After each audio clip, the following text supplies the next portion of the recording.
Lord. Thank you very much. Okay, that's fine. Right.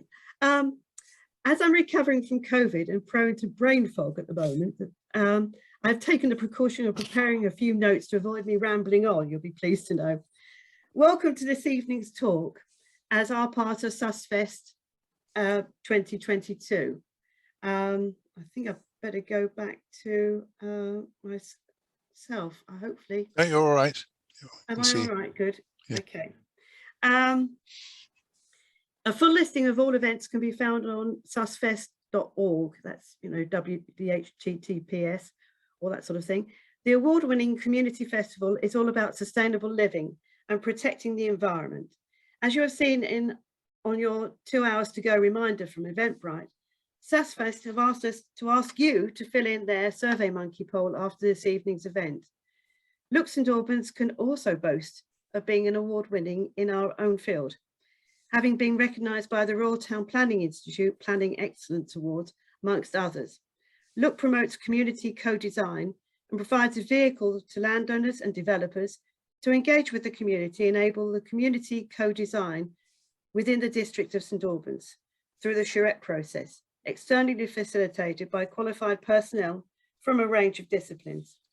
This process can bring together all parties to create building projects, concept designs that meet the wants and the needs of all, financially, aesthetically, environmentally. Look has been promoting this agenda as a sensible way forward since 2012, when the community through Look created outline design codes for St Albans City Centre with the support of the Prince's Foundation for Building Community. In 2020, this approach also began to be incorporated into government planning policy as the experts began to see the value of community expertise. Last year, Nicholas Boy-Smith, chair of the Office of Place Advisory Board, said he had drawn inspiration from our groundbreaking work since our inception. We have a growing network of professionals and academics, including the University of Hertfordshire, who support our ethos, purpose and aims. Due to our ethos, purpose and aims, we do not have a membership fee and therefore are reliant on donations. So if you enjoyed this evening, which I sincerely hope you will, and I've got every reason to believe with Stephen's presentation you will, please consider making a donation through www.buymeacoffee.com/St Albans. For a number of years, we've endeavoured in between charrettes to bring a range of speakers on placemaking experts in their fields to people within the district. This evening, I'm delighted to welcome Stephen Joseph, an Albanian and a highly respected transport policy consultant, specialising in urban and local issues in smart transport. He was appointed a visiting professor at the University of Hertfordshire in December 2018, having received an honorary doctorate from the university in November 2010. He was chief executive of Campaign for Better Transport from 1998 to 2018. He was awarded the OBE in 1996. I'm not sparing your blushes, Stephen, I'm sorry, for services to transport and the environment. Therefore, I really cannot think of anyone more qualified to talk to us this evening on St Albans District Transport, getting out of the jams. And now, if all goes well, the PowerPoint should pop up. Is that popping up for you, Stephen? No? No, that's not yet. Not yet. You'll have to press share screen and do what you did before. And I'm going to say next slide, please, when I need the next slide. Yeah. Okay. Let's try that. Trying to get out of it. I can't.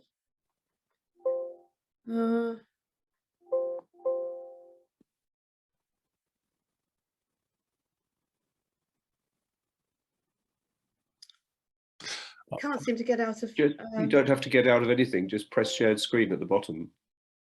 Yeah, I can't even get to that. Oh.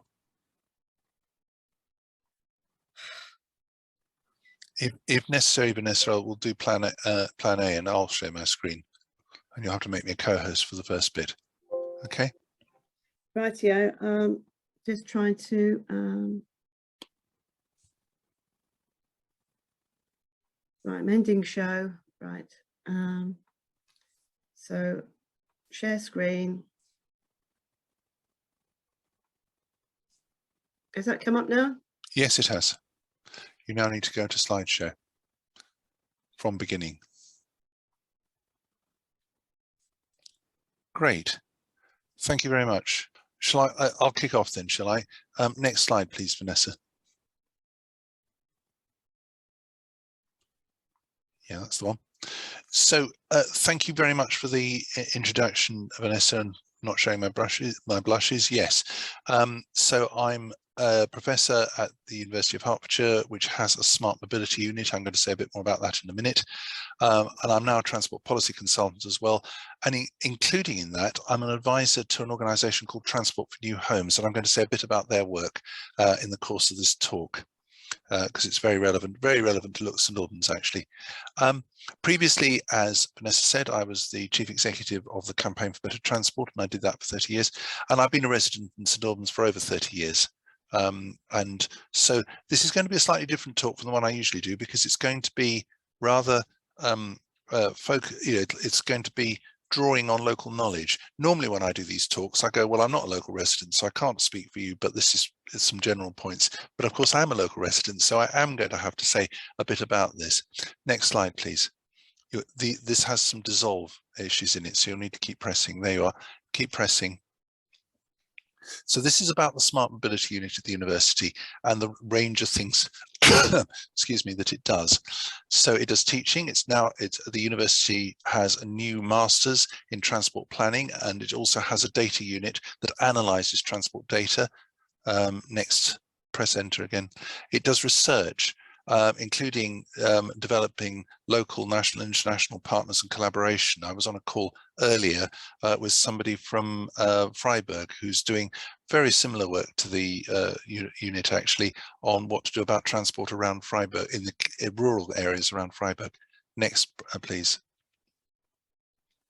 And the university also walks the walk. Everybody will know that it runs its own bus company, Uno, but it also has a travel plan which has managed over the years to restrict parking on site and to provide good alternatives for staff and students to travel to the university. Next bit, please. Next bit, please. Yep. Oh. And it does consultancy as well. It's done work on quality partnerships for buses. It's done some EU work. It's set up social enterprises. Next slide, please.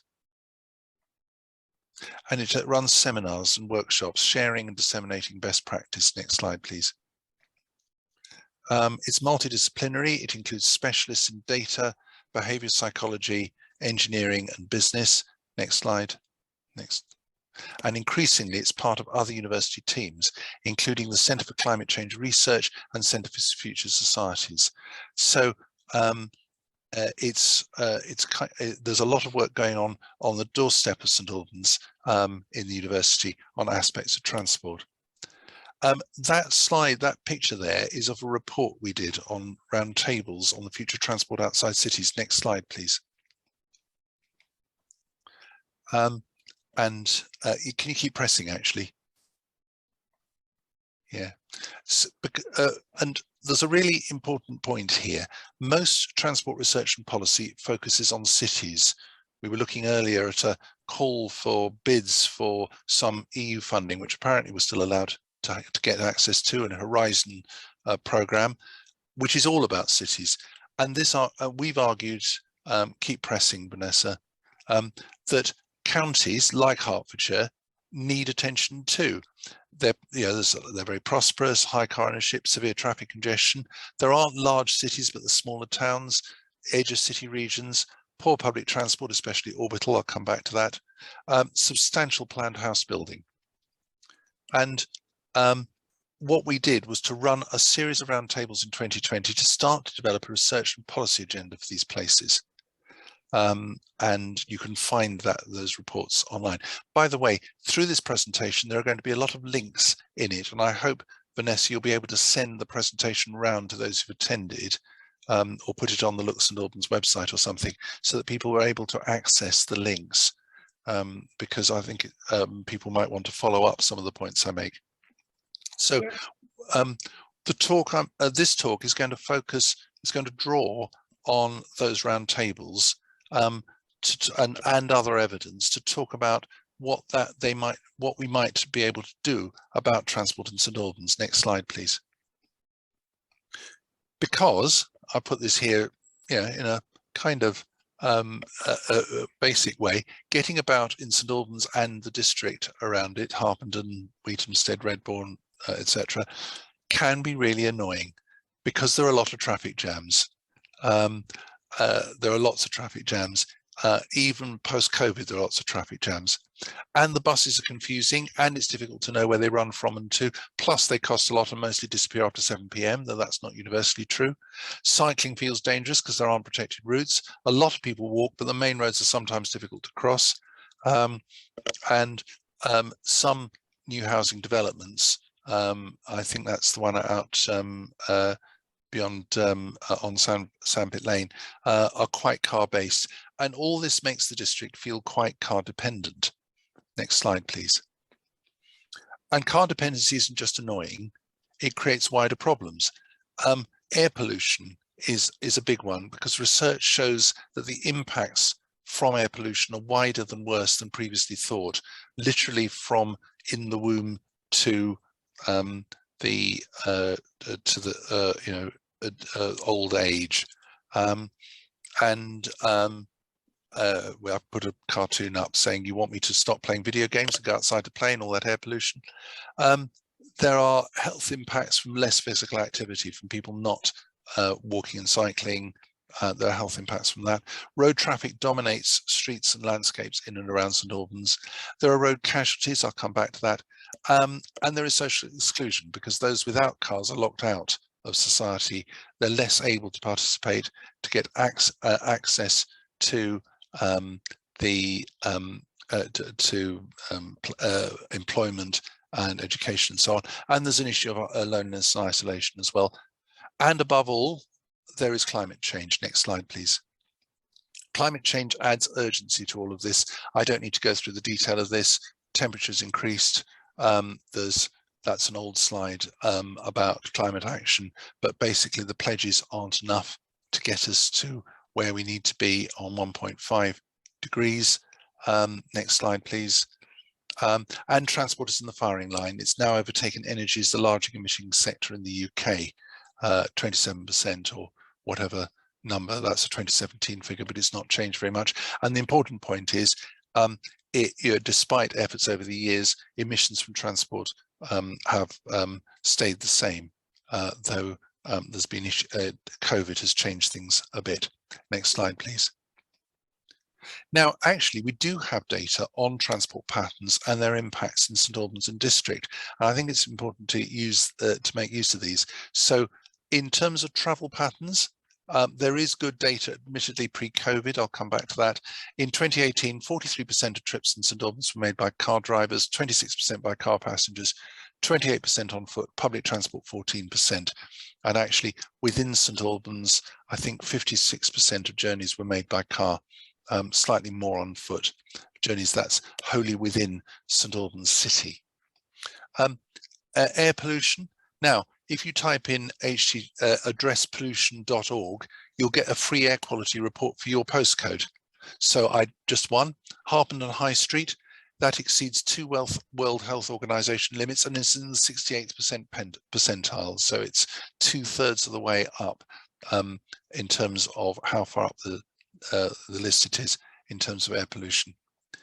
Road casualties, in 2019, they went down, but serious casualties went up. Carbon emissions. The district's transport carbon emissions are higher than the national average, and in some areas are very high. Again, you can go on to carbon.place. I think that might be carbon.place.org actually, that might have got missed out. And that's a place-based carbon calculator, which will tell you how much ward by ward the carbon emissions are. And then you can look at commuting. Mobility Ways, which is a division, and I'll come back to them, a division of LiftShare, have mapped carbon emissions from commuting and benchmark them against national averages. And in fact, commuting carbon emissions in St Albans are about the national average, with 22% of commuters zero carbon. Of course, these are all pre-COVID numbers. And a lot of other data has actually been collected. So I'm a member of the Carlisle and Waverley Area Residents Association, the chair of which Fred Goulden is on this, I notice, and Fred and others have been collecting data on traffic over the years. A number of other residents associations have done the same. So actually, we do have quite a lot of data on transport patterns in St Albans and their impacts in this area. And it's useful to look at that and see what's going on. Next slide, please. Where that's got, oh, there we are. Now, I said all that's pre-COVID. So we do have some numbers, though not local data yet, on travel since COVID. There's quite a lot of myths around about this. A lot of stuff about how there's been a rush for the car, how people aren't using public transport, how there's the working from home has taken over. And there is a national study which was done by the Centre for Research on Energy Demand, which did a publication the other week, and they've been running a longitudinal study surveying households on what they're doing. And they found that car traffic isn't actually back to pre-pandemic levels. There is, however, more weekend than weekday travel across all modes. Working from home, for those who can, has played a critical part in reducing traffic levels. And the researchers calculated that even if people who work from home go back to travelling for half their working week, there'd still be a reduction of 16% in car commute miles. Car ownership has actually fallen. The sale of used, in particular new cars, has fallen below pre-pandemic levels, and there's been a move of people moving from two cars in a household to one. And the pandemic did not, in general, lead to a dash to the car. Retail spending has been broadly stable, but we know this because we've seen all the vans around the place. People haven't been visiting bricks and mortar shops. There's been more intensive shopping, more online purchasing, and it also found that many more people have walked more often, and actually this has been maintained. Now that's an academic study. The government has also been tracking those figures. You can find it on gov.uk. The latest figures as of last week nationally, that's England, I think, show car traffic at 95% of pre-pandemic levels, but less during the week than at weekends. Vans, however, at 114%. Rail is back to 74% and rising, bus at 82%. Cycling is at 122% of pre-COVID levels and up to 196% at weekends. So there's been some very interesting changes in travel. The CREDS researchers pointed out that there are opportunities to maintain some of these levels, and some of the advantages that this has brought: more walking, more working from home, but also they observe that there's going to need to be help to maintain public transport with less use of that up to now. Next slide, please. Oops. Oh, Sorry. that's fine. So, in summary, I found this picture of St Albans, St Peter Street in 1959, which shows quite a lot of traffic even then, actually. But in summary, travel in and around St Albans is dominated by car travel, but there is a lot of walking as well. And this leads to a lot of congestion. There isn't enough space for all the traffic. And we've also found, this is something that the Carlisle and Waverley Association has found, that sat-navs are pushing traffic into side roads.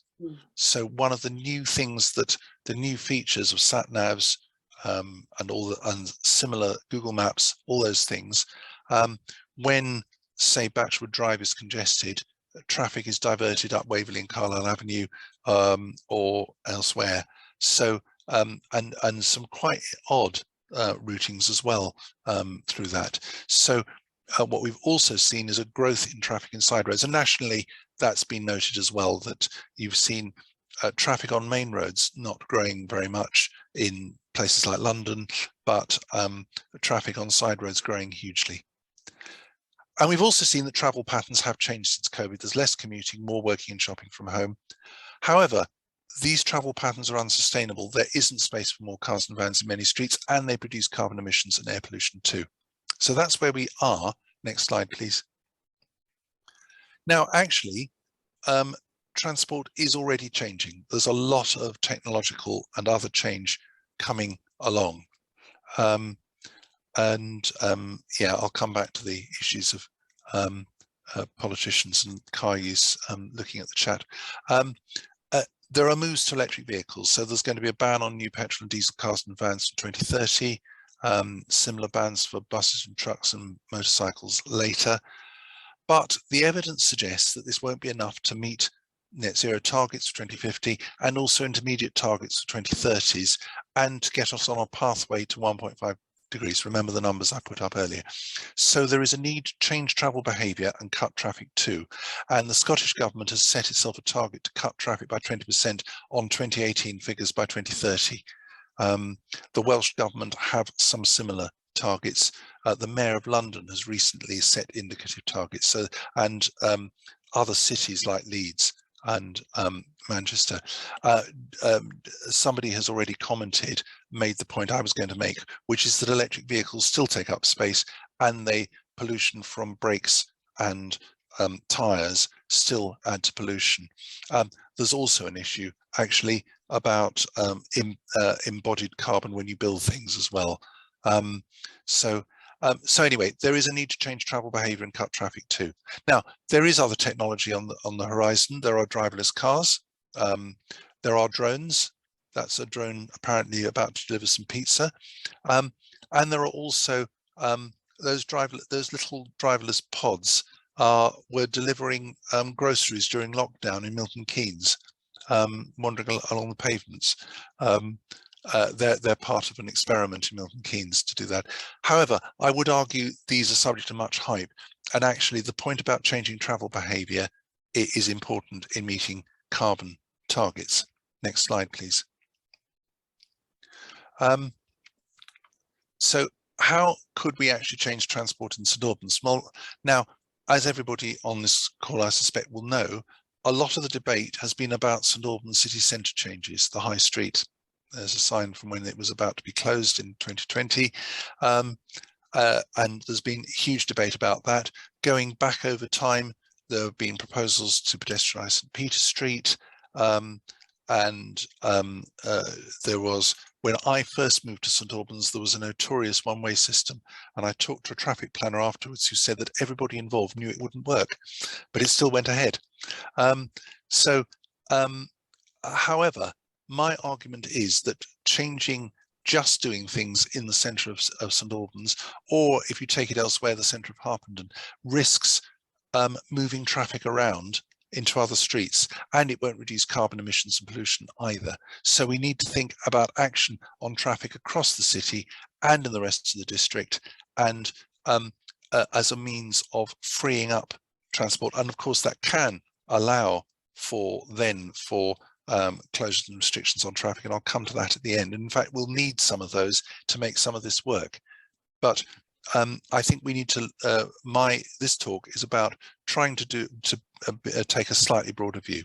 So next slide, please. Yeah, keep pressing actually. So my first suggestion is that we tackle journeys to work. And I listed the Mobility Ways site earlier. This is their dashboard, which looks just like the thing you get on fridges and tellies and things. And what they've done is to do national benchmarking, and they can feed out for you every ward. The guy who runs this gave me the St Peter's ward readout at one point, but also for every employer. And so you could imagine doing things for the industrial estates around St Albans, for instance, where you've got a number of employers, can you press again, please, and help the Valley Road estate and others set, and bigger employers set targets and moving to net zero commuting.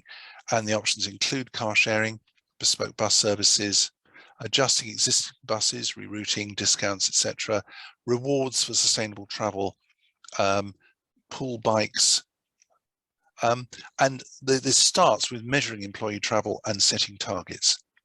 Now, actually, there's some of this going on elsewhere in Hertfordshire. Press again. But not yet in St Albans. So, as I mentioned, Mobility Ways, but there's also a whole programme in Stevenage run by SmartGo, which gives rewards for people not commuting in single occupancy cars. And there is a Hertfordshire lift share scheme, but it doesn't seem to apply to St Albans. It works in places like Croxley Green and so on. So it's I would argue there's opportunities for reducing single occupancy car commuting in and around and to workplaces in St Albans. And if we did that, we'd make quite a big difference, I think, in some of the peak hour travel as people return to work in person. And as I say, there are opportunities to build on that. Next slide, please. Secondly, there are car clubs. Car clubs give you access to a car or van when you need one. So they're an alternative to second and extra cars. That's a picture of Zipcar in London, where actually it's a van. So you can get access to vans or cars of different sizes, depending on what's available. And sometimes these can be electric as well. Now, there was a car club in St Albans some years ago, and it disappeared. But actually a new one has just been established and is planned to expand. At the moment, if you look on the Enterprise Car Club site, you'll find there's one car in the Civic Centre. And I understand that's because it's actually linked to pooling city council travel, so that people don't have to, can actually, in travelling the course of work for the city council, they can actually jump in a car rather than have to use their own. But actually it's about to expand, and there will be more cars available. Enterprise, of course, do have a depot in St Albans already, so in a sense this just builds on that. So there's an opportunity to build that up. There's also something called Hire Car, which does peer-to-peer car sharing, where you can register your car and let other people use it. And that may sound very dodgy, but actually it's been quite popular in some cities. So there's an opportunity in to think about that as well. Next slide, please. Now, actually, the point about the travel in St Albans is that a lot of car journeys here even in the district are actually quite short. I couldn't find St Albans data, but in Hertfordshire as a whole, 35% of car driver trips, 41% of car passenger trips were under 3 miles. And in principle, walking and cycling could replace some of these. Now, actually, for journeys to school, walking buses were, like the one in the bottom left of those pictures, were pioneered in Hertfordshire and could be revived. There's bikeability training, which can encourage cycling. That's a graph from some previous work looking at some Hertfordshire secondary schools when there was bikeability training in primary schools, in Year 6 in primary schools, which shows just how much just giving people training, kids training, encouraged them to carry on cycling when they went to secondary school. And there's now something called School Streets Initiative. That's a picture of where you close streets to ordinary traffic when during in the run up to schools, so that there's safety for allowing children to access to the school. So there are opportunities to look at journeys to school, and these can be framed in terms of school travel plans. I should say that when the Carlisle and Waverley Association looked at this, we discovered that Maple School has an exemplary travel plan, actually, as a primary school, and we think it would be quite good if other schools in St Albans encourage them.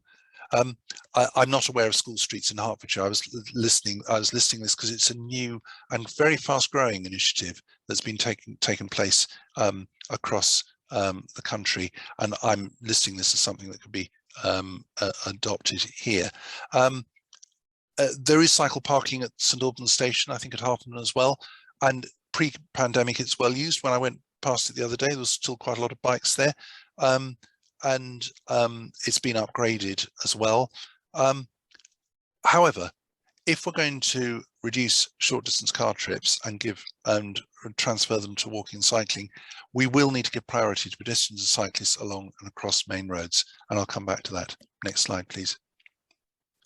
Now, actually, there are opportunities to look at bike hire schemes. Now, in fact, Watford already has a bike hire scheme, and it's been running for some time now.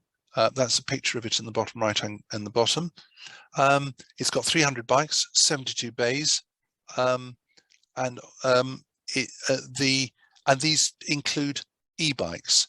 And I think there's some research again from that CREDS Institute coalition, which reckoned that e-bikes could slash transport emissions and actually get people. They could be a game changer because they can make cycling easier and more attractive for many more people. And having used one myself in very hilly Devon last summer, where we were offered it as part of our holiday by somebody who was going around selling it to holidays. We all tried it and found that it worked really well and was really very, very attractive. And everybody who uses e-bikes has found, tend to find that they're very attractive. And so I can tell you that an e-bike would make short work of Holywell Hill and other hills in the district. I think e-bikes are a game changer. Some of the Watford's bikes are e-bikes, and there's now local e-bikes stockists, like one in Wheatamstead called the Electric Bike Vault. The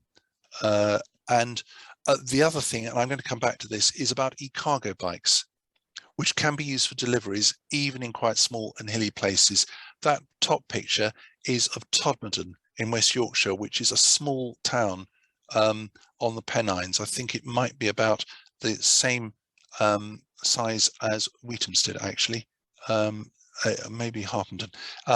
But during lockdown, somebody there set up, who's actually a visiting fellow at the university when she's not doing this sort of thing, set up Cargo Dale to allow independent traders in the town to continue delivering to people. And as she pointed out, she could get the e-cargo bike get to places that even small vans couldn't get to, in terms of going up some of the older terraced houses in the place. So there's some strong e-cargo bike operations in cities as well. But I put up this one because it's a rural town in, as I say, the hilly Pennines, and even there. And Cargodale is now a fully fledged company, is expanding to other Pennine towns and villages. So there's an opportunity to look at e-cargo bikes as a way of managing deliveries. I'll come back to that a bit later. Next slide, please. And then there is better public transport. Now, actually, one of the things about public transport in St Albans is we do have some good bus routes, but people don't know about them. So the 321, which runs late into the evening, 7 days a week, actually, isn't a bad route. The 300, 302 east-west isn't bad either, but it isn't marketed properly. Now, that is about to change because there is an enhanced partnership that the county have set up a year or two back with the bus operators. My next slide will talk about that. And that aims to bring together the operators to do better marketing. Now, in fact, Hertfordshire put up a bus service improvement plan and has just got £30 million of funding for this. Not every county did that, but Hertfordshire has. So it will have funding to improve bus services in Hertfordshire. But there are also other options. And one of the things that when we did the roundtables at the university, we focused on was demand responsive services. And this is where you get on-demand services. Now, these already exist. So that picture on the right was, I found that it had sort of strayed out of Watford. It had strayed out of Watford, this thing, but it's called Arriva Click. And it runs demand responsive services in Watford. There is also, that map is of the North Herts links, which is a demand responsive area bus service in North Herts run by the UNO, actually, the University Bus Company, with a company called Padam. And it was set up last year and has now expanded. It is possible that will expand across the whole county. So it will be possible to have something that's a bit like a taxi, a bit like a bus, but with will come to your door and pick you up or drop you off. And as I say, Watford and North Herts already have this. There are opportunities to make more of that. Demand responsive services might fill the gaps in between services.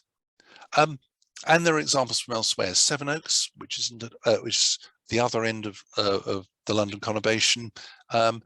The town council there helped set up, there you are, Route 8, a sort of figure of 8 around Sevenoaks, and they identified the need and partnered with the county council, Kent County Council, and Go Coach, the local operator.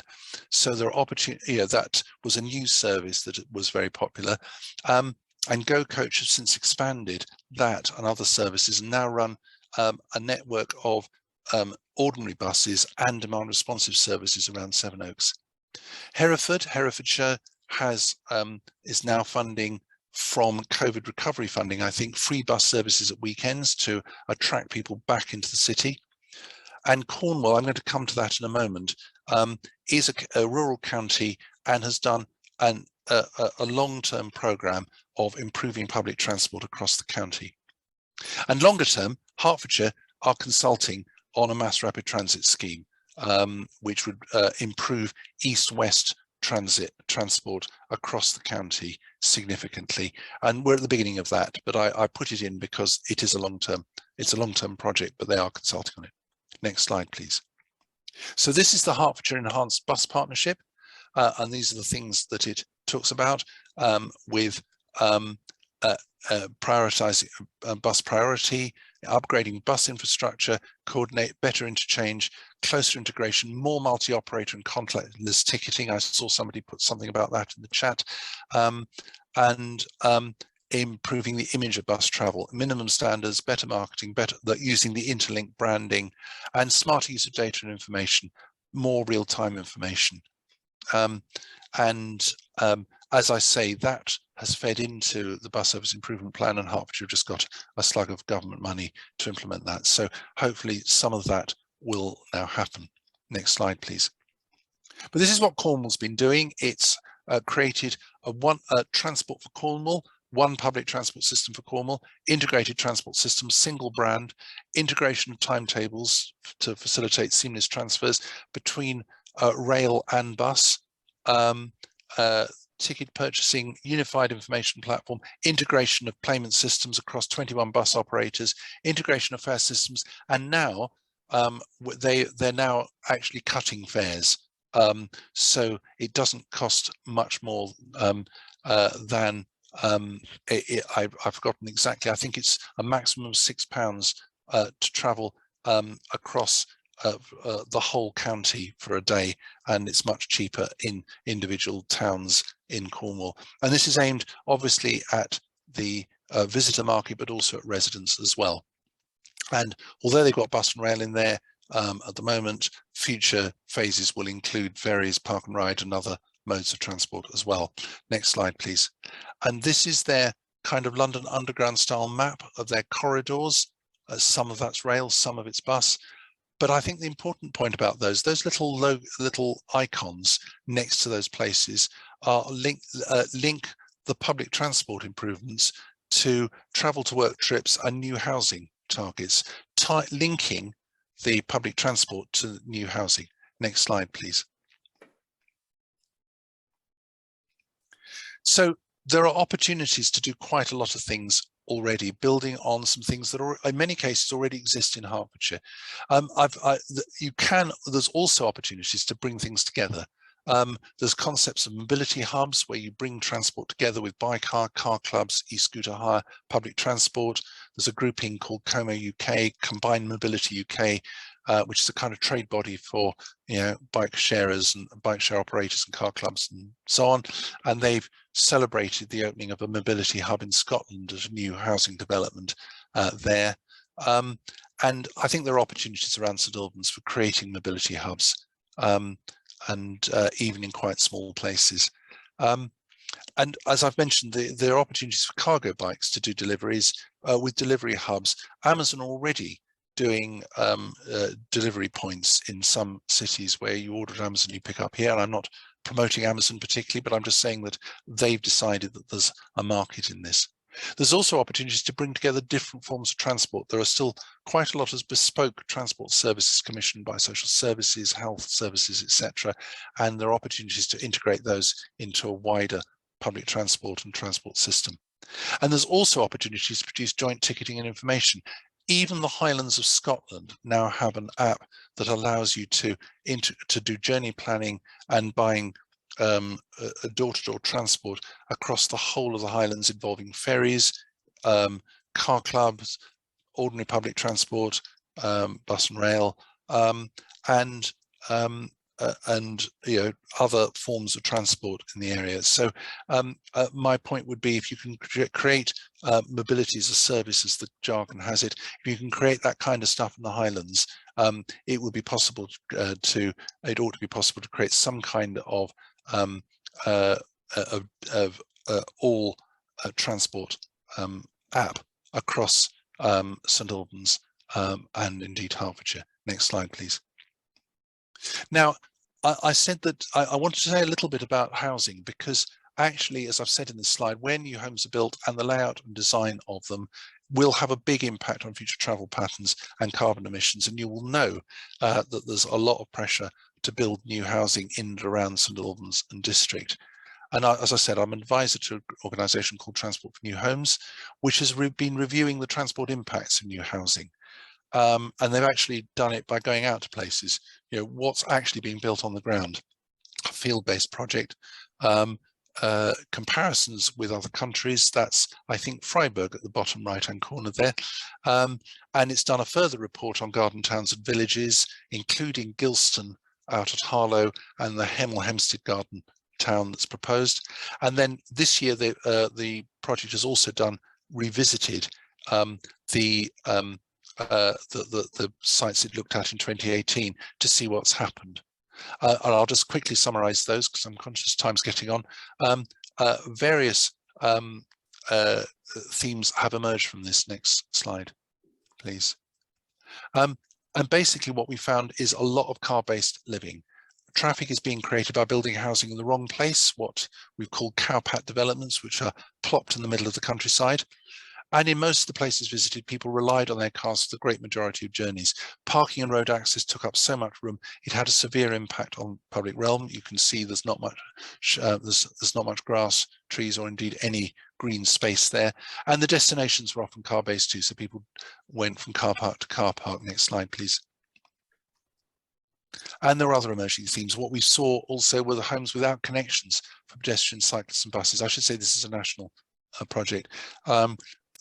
Basically outside the red line of the development, people were saying, well, it's not our job to provide pavements. So we're getting housing without pavements. That's somebody trying to walk along a 50-mile-an-hour dual carriageway, a 50-mile-an-hour lorry route, sorry, in Wiltshire to get from a housing development into the town. And opportunities for public transport were missed. We're building isolated developments and lovely master plans, but the reality is new roads and car parking. And alongside that, there are opportunities for changing this. So Poundbury, that picture in the bottom left-hand corner, has mixed land use with local services and facilities. Next slide, please. Because better practice does exist. I mentioned Poundbury, 32% of the residents walk to work. There are local facilities there. That's a town square, that top left picture. Kidbrooke in southeast London, that's the picture at the bottom left. Limited parking, places to walk to.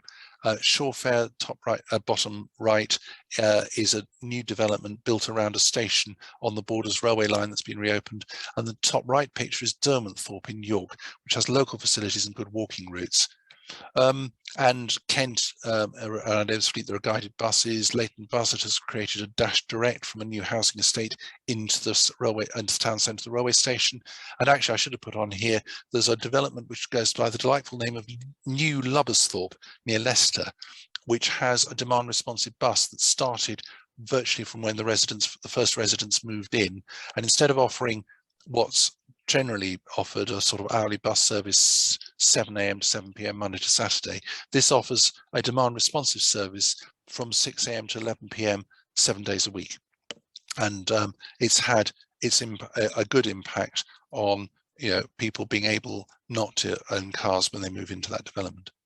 Transport for New Homes has created a checklist which people can use to look at new housing developments and see how they match up in terms of sustainable transport. Next slide, please. And there are implications of all of this for new housing in Hertfordshire, where there's 100,000 homes. If they're all car-based, they will make congestion and pollution a lot worse. High quality public transport must be at the centre of development, not an afterthought.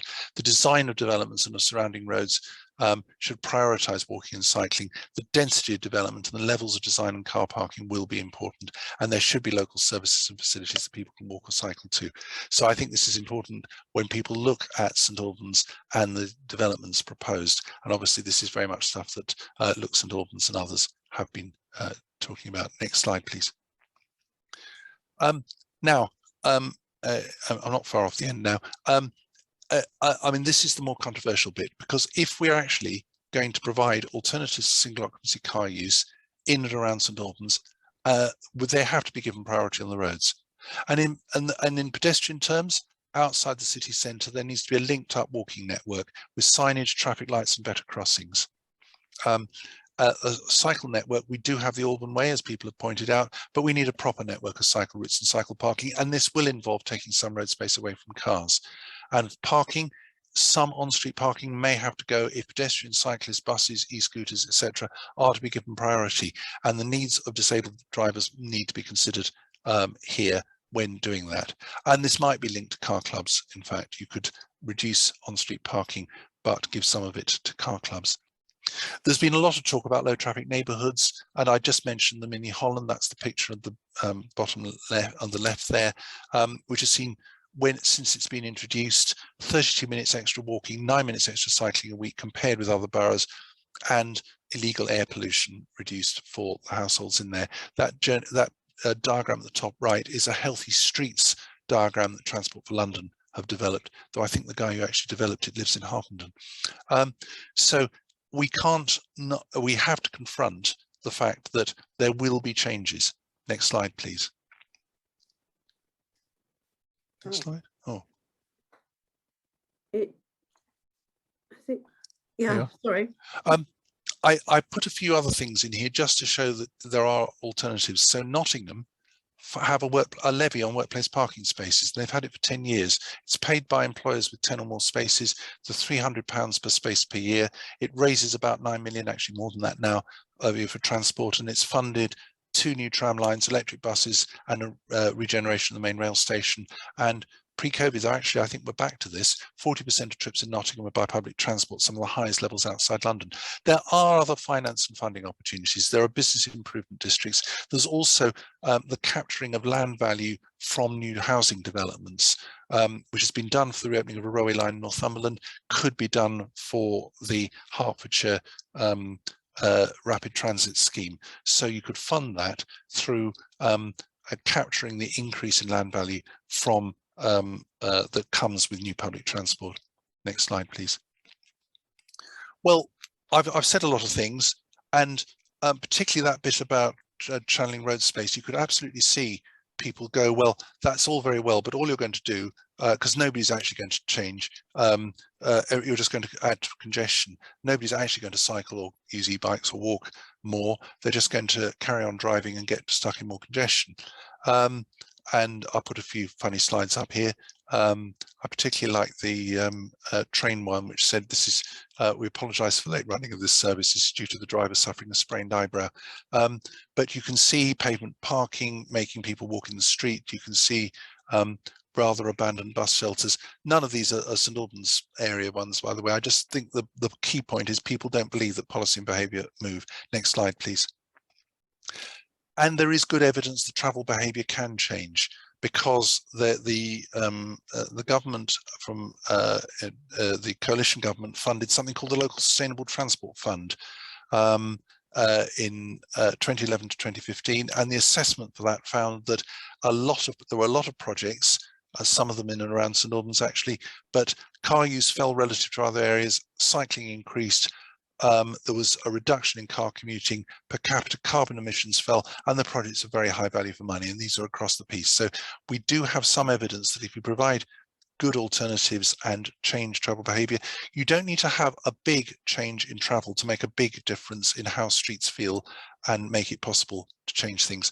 And there have been similar projects, cycling cities and towns projects, which saw an average increase in cycling over 5 years.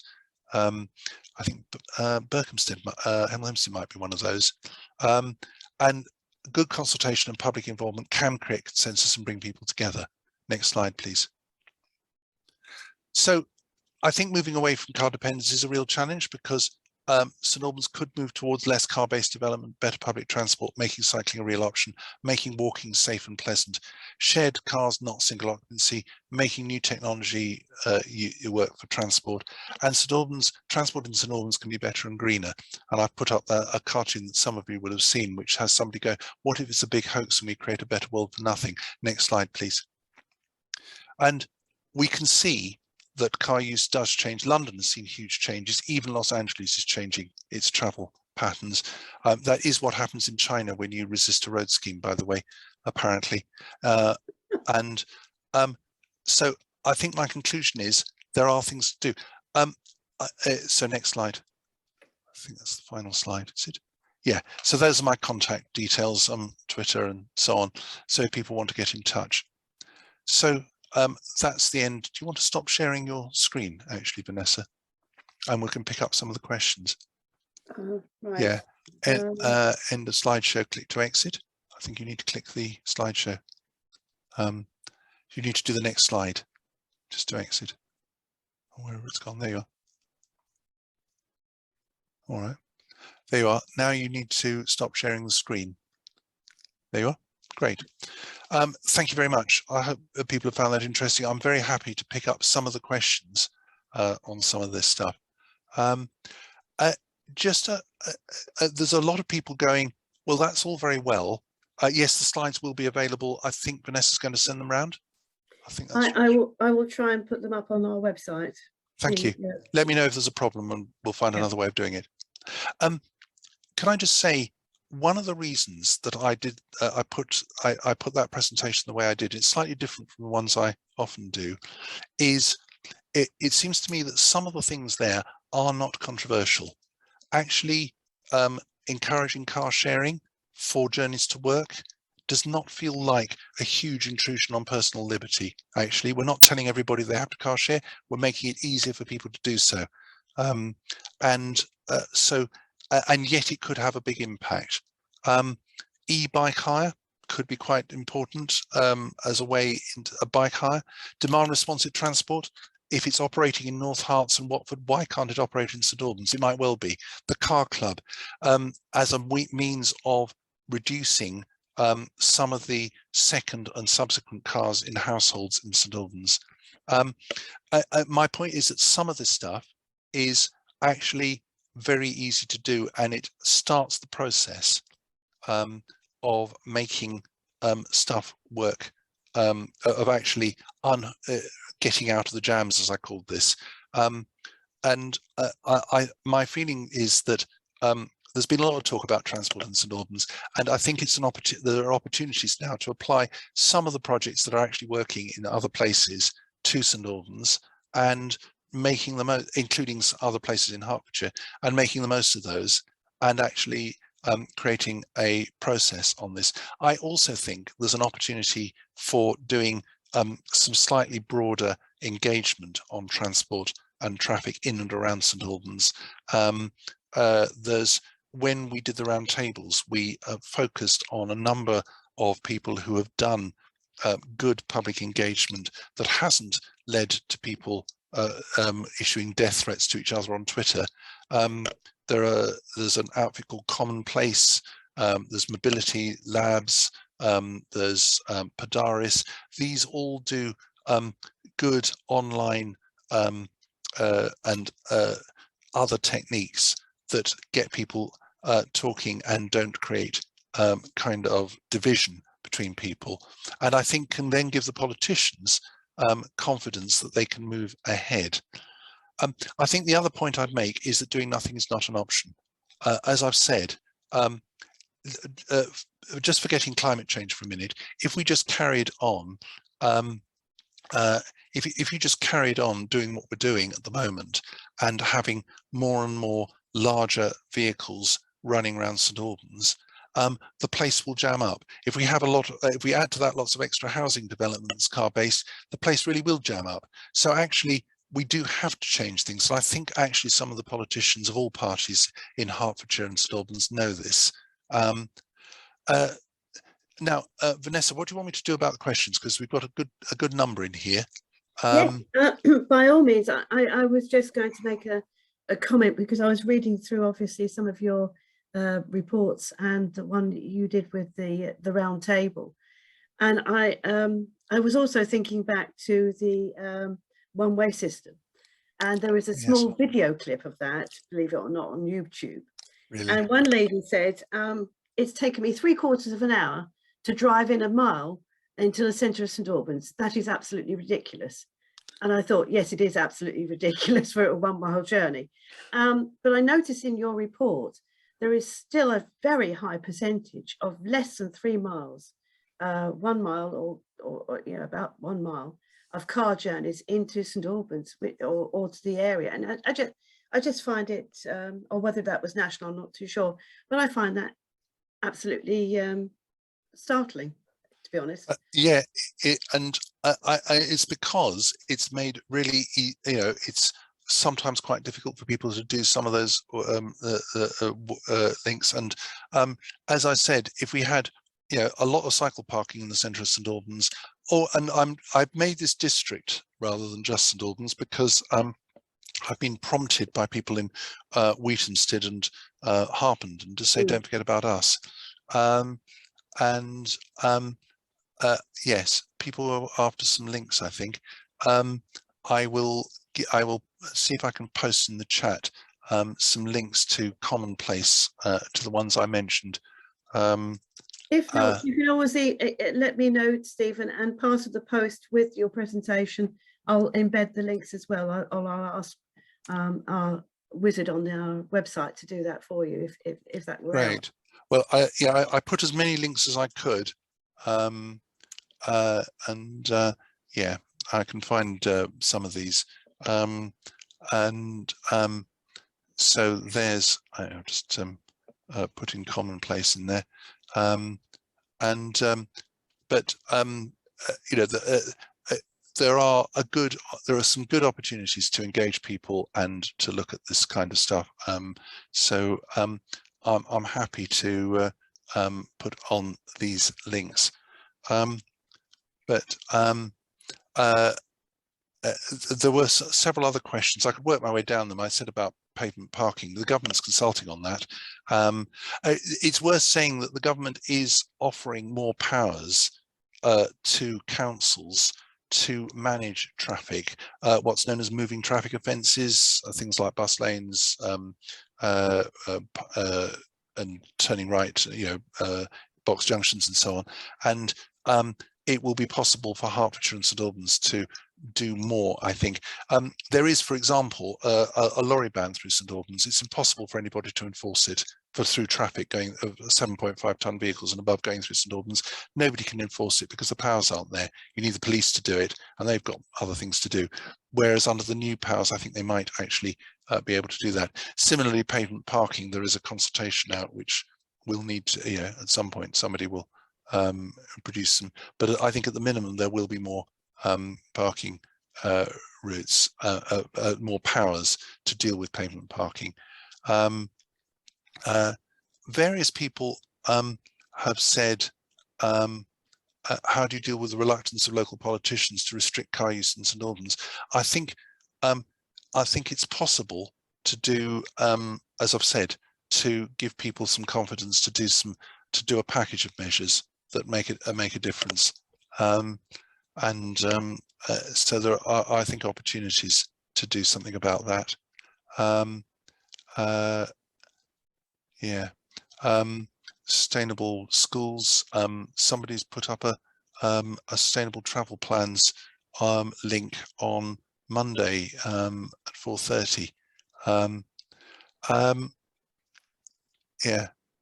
So there are, a number of people doing interesting things. What's the typical impact of the percentage of vehicle movements from these different implementations elsewhere? Tim Lester's asked. I mean, I put up the figures from the local Sustainable Travel Fund reports, which are available on the government website. If you just type in LSTF, you'll find them. And what that says is that even with quite a lot of small interventions, you can get quite some reasonable reductions in car use. So there is some decent evidence out there about this. Is there a recommended priority sequence? That's very, very much a local, up to local areas. I do think one of the things about St Albans, as I've said, is it does have a high level of walking, and it should make the more of that and build on it. There are places where you could do more crossings. I mean, there's just as an example, at the north end of St Peter's Churchyard, there's a point where you could put a crossing in to cross St Peter's Street to get to the other side, and you can tell that there's lots of people. I do it myself. You run across there to get towards Grange Street and so on. That's an example of where there are walking routes. They're just not kind of they're just not kind of joined up properly. If I may interject for a moment, there was a very good report that was prepared 2009-2010 for the District Council called the Public Realm Delivery Strategy. You probably know John Dales. Oh, yes. Yeah, and it was really some of the things in there. Well, most of the report is absolutely brilliant. It's still obviously on the council's website and part of the information for their new local plan. But I hope it's taken into consideration seriously. There was, for example, on junctions into roads, that there are more for car than they are more than pedestrian. The space, as we all know, for example, the famous pictures of when it's been snowing, how much space cars actually need in the road is far reduced than the normal space that you can see without the snow. I mean, they're famous pictures that are used very often to show how little road space you actually do need. Also on turnings and splays, to reduce those will make it far more friendly for pedestrians. Obviously that costs money, but also I'm thinking of new developments. So often you see the developments have a hedge all the way around it and just one road in and one road out. And as you've very often said, that no pavements of any sort, and it's cut off from its neighbours. It's not very friendly.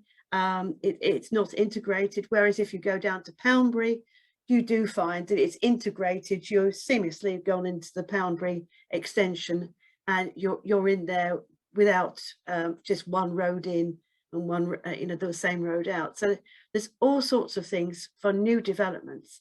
And I've also mentioned to you before, I know it would be wonderful if a highway engineer could be embedded with the planning department. I mean, that would be any planning department that are going to take on major new developments within their area, because it is part and parcel of, we're not talking just about facades, we're talking about placemaking.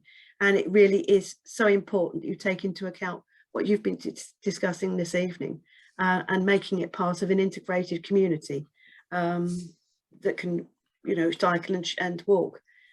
So that's my little input. Sorry, I didn't put it in the chat. No, I've been looking at the chat, and some people have asked about the hostile walking environment and about more, cutting back hedges and better street lighting and so on, and all of those things do not cost lots of money, but will make a big difference in people being prepared to walk. Actually, counting walking journeys would actually rather help as well. And I think there's something, if anybody's read Invisible Women, there's a whole thing in there about street, what happens with the de-icing of streets and how it goes to streets and not pavements. And actually for women and for people who aren't driving, de-icing the pavements will be really important. And apparently Sweden changed all this.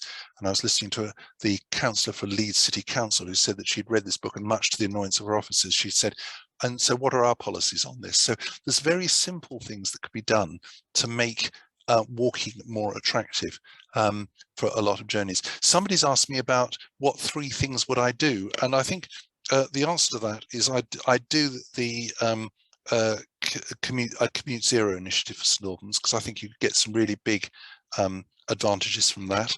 I do something about bike hire and e-bikes, with appropriate parking in and around the city, not just in the city centre, but around the city as well.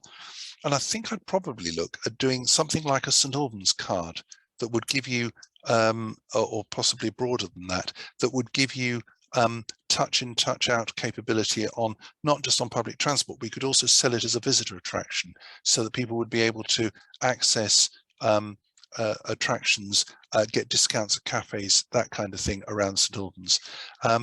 And if you go to, I don't know, Barcelona or something, you get a Barcelona card, which does that kind of thing. So I think there's an opportunity to do something clever in terms of giving people incentives to do something other, as I've said, than single occupancy car use in a lot of places. Those are just some 3 things. I'd do something about, if I can have a 4th, I'd do something about, I'd do an initiative. I'd revitalise school travel plans and initiatives on that too. Yes, there's an issue locally about people picking up their children after school, and they want more car parking spaces because the road they go up, the residents are quite unhappy. There's been car crashes and smashes and near misses, and it's a residential road. Yeah. And it's Tell us about it tell us about it in Carlisle and Waverley. We get that all the time. It's a really big issue. I mean, there's also issues around low traffic neighbourhoods. Somebody's put that up. There is a consultation on low traffic neighbourhood in Fleetville, which is a start. I think there's opportunities to do. We've been having a discussion about turning the whole of Carlisle and Waverley into a 20-mile-an-hour zone with associated changes. Oh yeah, rewards for including beer for cycling. Yes, I mean cycling breakfasts as well. There's a lot of things you can do. Actually, that's one of the things I mentioned. The Stevenage scheme on commuting, that's included. That's the kind of stuff that's included in that. So there are. I suppose my message is that it doesn't mean that everybody has to massively, I mean, I know people have said we need political courage. Actually, some of the stuff I'm talking about does not need political courage. A lot of it's very simple stuff that is just about making what we've got work better. But it starts, the key point I think about this is start a process where people feel that something other than just lots of traffic congestion is being done in St Albans. I think that getting used to the idea that actually people might be able to reduce their car use a bit, and it might be possible to let to do more travel by means other than the car. I mean, if we really wanted to go more radical, and we will need to go more radical if we're going to meet our carbon targets, we should be looking at a high quality e-bike network across St Albans, e-bike and e-scooter network across St Albans, which will allow people priority.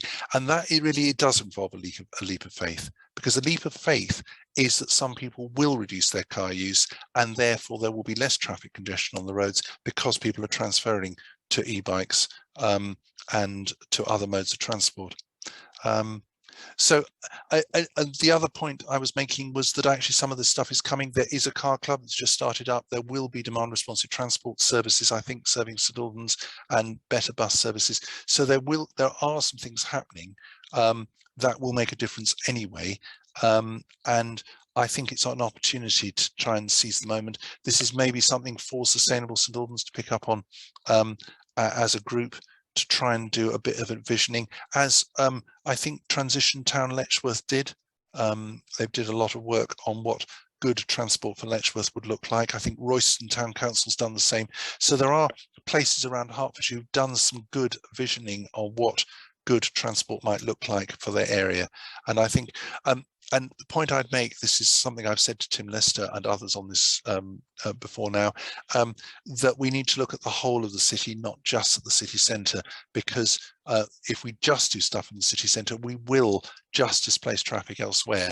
And we need to find ways of managing and reducing demand for travel, for car traffic around St Albans and the whole of St Albans, and picking up on, you know, the suburban stuff, on the stuff that was done in Waltham Forest for Mini Hollands. You know, there are places around St Albans and district where you could do much better things. Yes, we discussed before the pandemic, Stephen, that we'd be very happy, St Albans, to help try to encourage more people to join rather than the people tonight. Obviously, the pandemic struck and things, well, was extremely difficult for in-person sort of meetings and things like that. But now, hopefully now we're coming out that, you know, should we join with others if we're asked to do so, that we'd be more than happy to assist in this, because it is extremely important. Anybody that saw the last day of COP26, you know, and seeing people in tears because people were just watering down language. We haven't got that much time. We haven't got time to mess around. And so it's very important that people understand that it's I'm very often said to me that I'm surprised that you're interested because of your generation. It's our generation that's going to have to deal with what you've done. And I think it's incumbent upon us all to take this on board. And as I say, anything that we can do, we will certainly be there to help. I should say, because I can see the director of the Smart Mobility Unit, Scott Copsey, on the call, that I should emphasise that you know, the university will be playing its part in helping research and doing work on this. It's, as I say, it's just started a master's in transport planning. It's just had its first students come in. I think there's a good number of expressions of interest for the next you know, for the next semester coming in.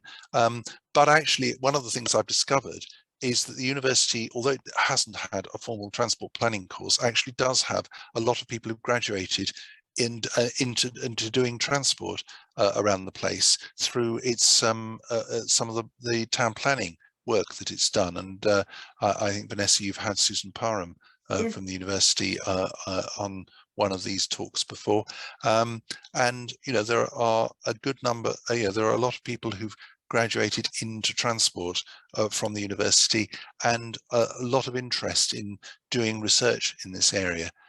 So I should emphasize that you know, there are opportunities for the university to help out with some of this stuff. Are there any other? I'm just wondering whether I've missed what questions. I mean, a lot of the things that are in here are comments rather than questions. I'm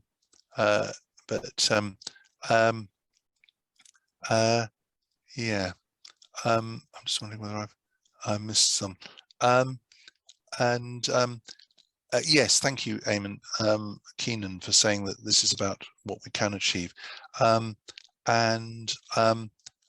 think that you know, in the national work I do, not through the university particularly, I chair something called Smart Transport, which is a whole media program, and it is noticeable, talking to some of the private companies in there, what they're up to in terms of investing and making initiatives on this. So, you know, Padam, who run the North Herts Links with Links scheme with Uno, are doing a lot of that stuff all over the place.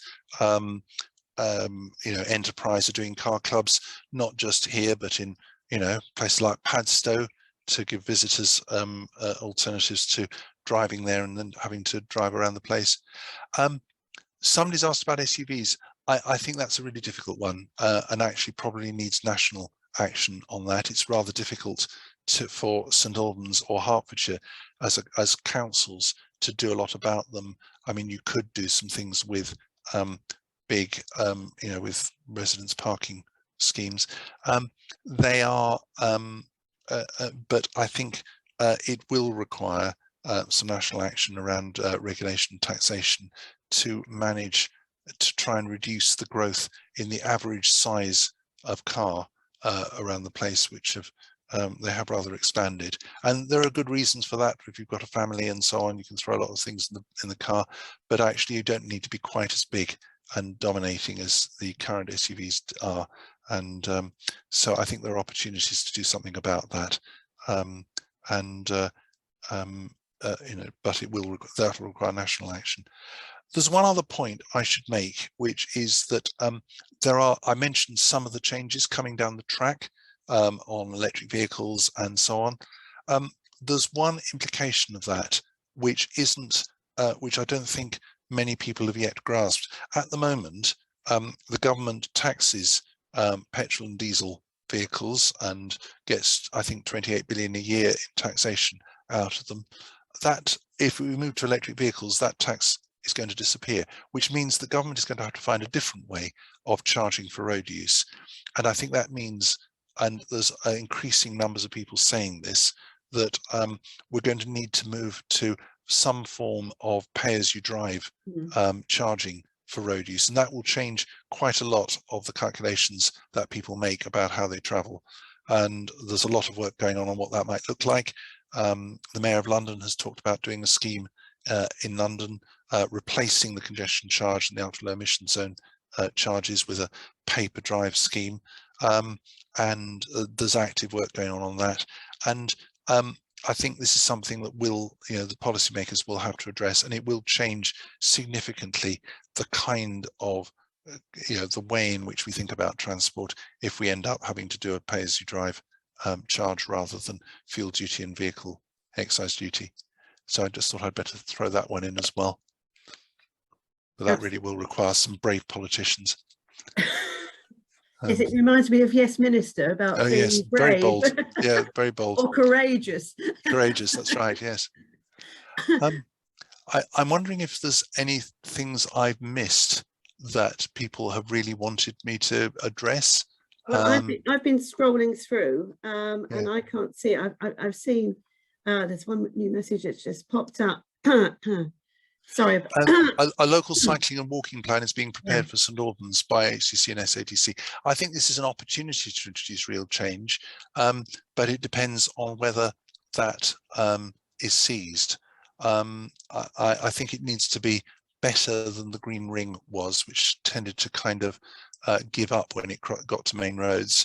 And I think it needs to be walking as well as cycling for the reasons I've mentioned. That doesn't mean it needs to neglect cycling, but it does need to include walking as well, because for the reasons I've mentioned, that we have already a lot of walking and we should build on that. So yes, the local cycling and walking plan is an opportunity. And I think the other point to make about this is that one of the lessons, because this country tends to operate on bids and bidding for things, is that having a good program and a good strategy helps make the case for funding from central government when bids for things like town centre regeneration, for COVID recovery, for the bus service improvement plan come around. And Hertfordshire has been reasonably successful at getting some of that money. The North Herts Links scheme was funded through a rural mobility fund scheme. So I think there's an opportunity in that creating a district transport plan is an opportunity for unlocking funding in the future. Somebody's asked, what can we do to engage with local politicians and get them engaged? Well, I will say that there's one or two politicians, both at district level and at county level, on this call. So I would only hope they would encourage their colleagues view this and perhaps take something forward from there. Well, so I think there's opportunities to do something that kind of, as I say, is a short, medium and long-term plan that picks up some of the things that, as I say, are already around or that are being done elsewhere in Watford and elsewhere in the county, and generalises those, and then sets out a longer-term plan that picks up on the mass rapid transit scheme, if that's going to happen, and others, but I think there's opportunities to do visioning, and somebody's asked about sat-nav routes. Yes, Fred, who's on this call from who chairs the Carlisle and Waverley Association, has done some mapping of some of this stuff, and some of the routes she's found that direct you are very odd. They direct you coming from the London Road through Hatfield Road and and across St Peter Street, and then sometimes down Carlisle Avenue or Townsend Drive and so on, rather than through any of the more main roads, or indeed round Batchwood Drive and so on.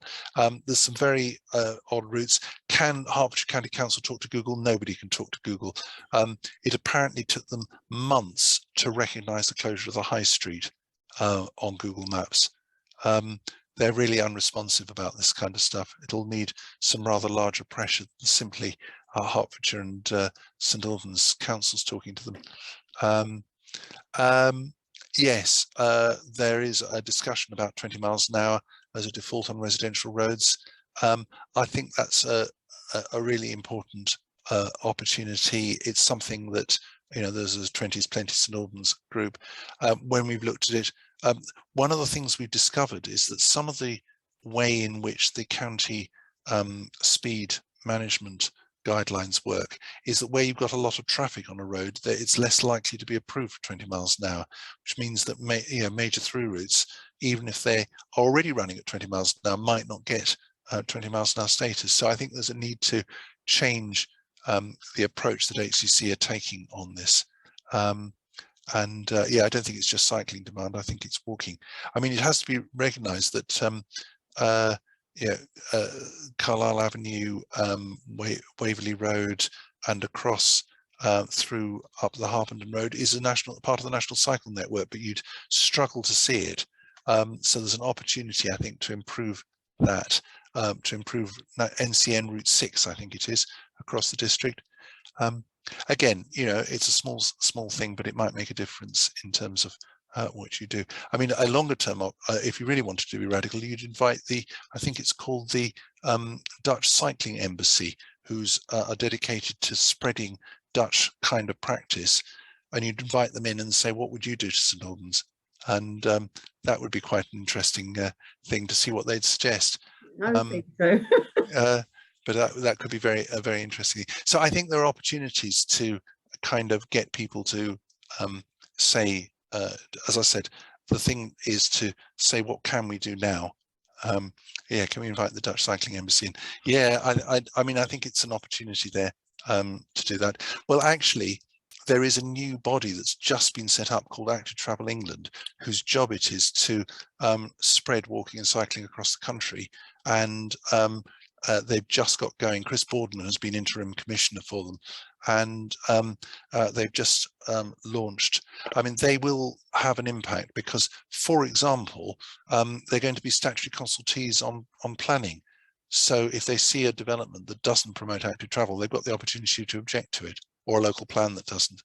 And they will be guardians of design guidelines that give priority to active travel. So there is an opportunity, there is something coming that, and it would be interesting for Hertfordshire officers to review their standard highway design manuals against the ones that are being talked about that Active Travel England do. Yeah, and also the public realm strategy that we have in St Albans.